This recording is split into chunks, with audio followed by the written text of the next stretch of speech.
Parler d'écho est en vogue, alors je m'y résous. Mais t'inquiète, je vais pas te parler d'étagères ni de tiroirs, mais bien renvoyer la France, ma mère, face à un miroir. Celui de son histoire, d'ouvrir les yeux, tel est mon espoir. D'écho. Ça parle pas de décoration, de décolonisation. Ça parle autant de passé que de présent, et même d'avenir, de meurtre, de pillage, et de tas de trucs pesants que ma vie ne suffirait pas à intégralement décrire.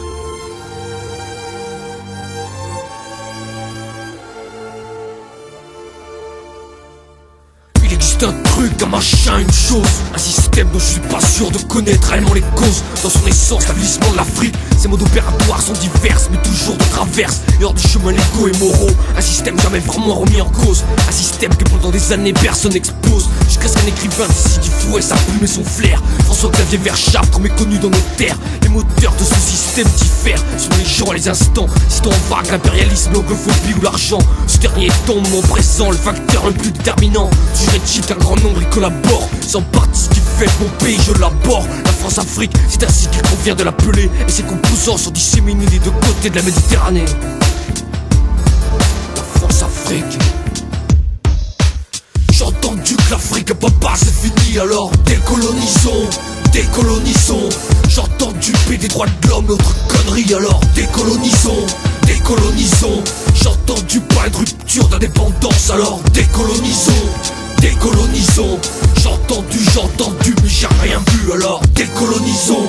Offrons au peuple un nouvel horizon, et tous ensemble disons halte à cette France-Afrique, née de fait au moment des prétendues indépendances. Prétendues car en fait, le grand charge à Jacques Faucard de faire en sorte que la France continue de mener la danse.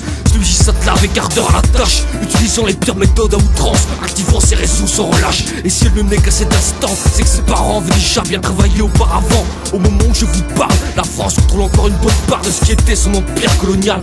Pongo Billa, Compaoré, Sassou Nguesso, Fort des pieds Guélé, amis de la France. La liste n'est pas exhaustive et ses limitations en place, il y en a bien d'autres avant. Et si tu veux un avant-goût, Nyasingbe ou Taya ou Fouetta, Bréa et Joe Mobutu. Dans sa vieille carcasse, Omar est encore coriace.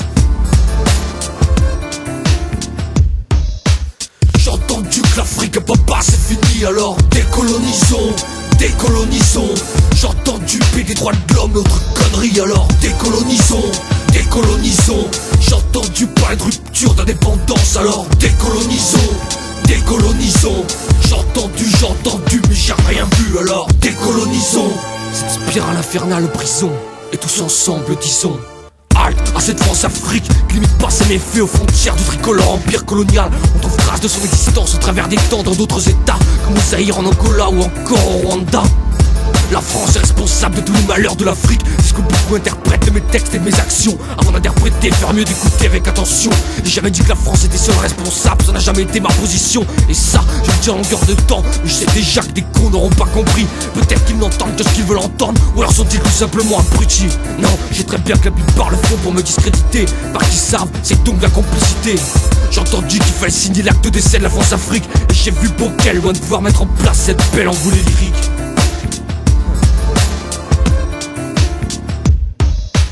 J'ai entendu que l'Afrique, papa, c'est fini, alors décolonisons, décolonisons.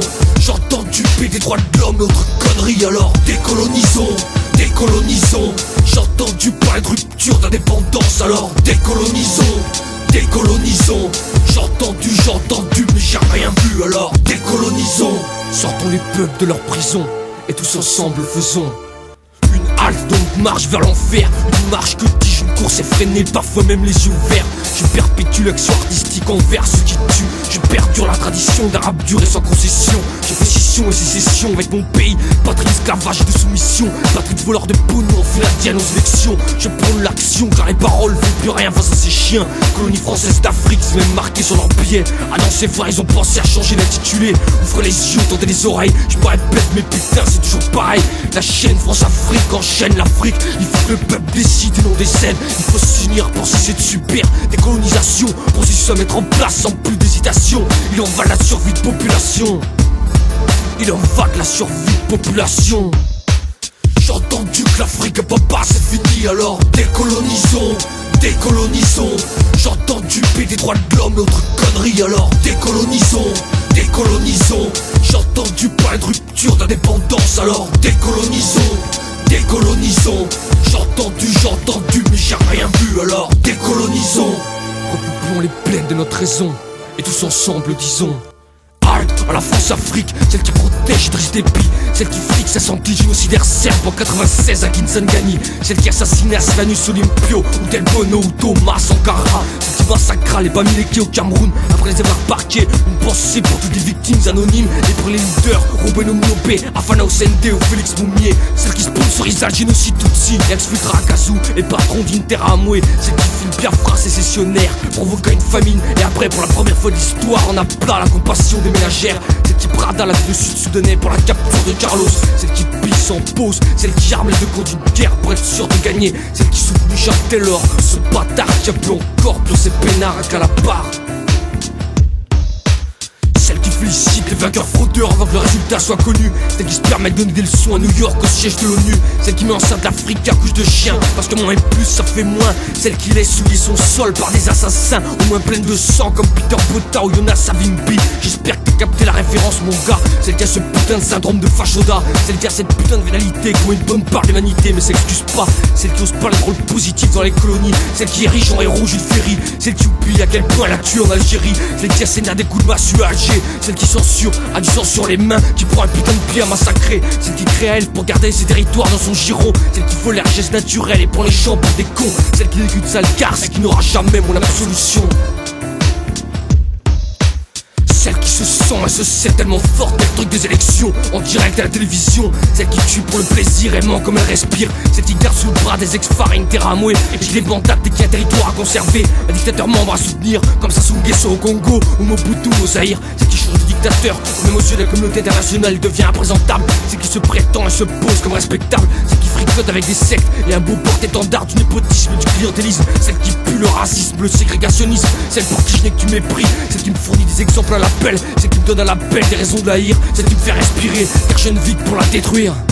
Ouais, car je ne vis que pour la détruire, que pour la détruire.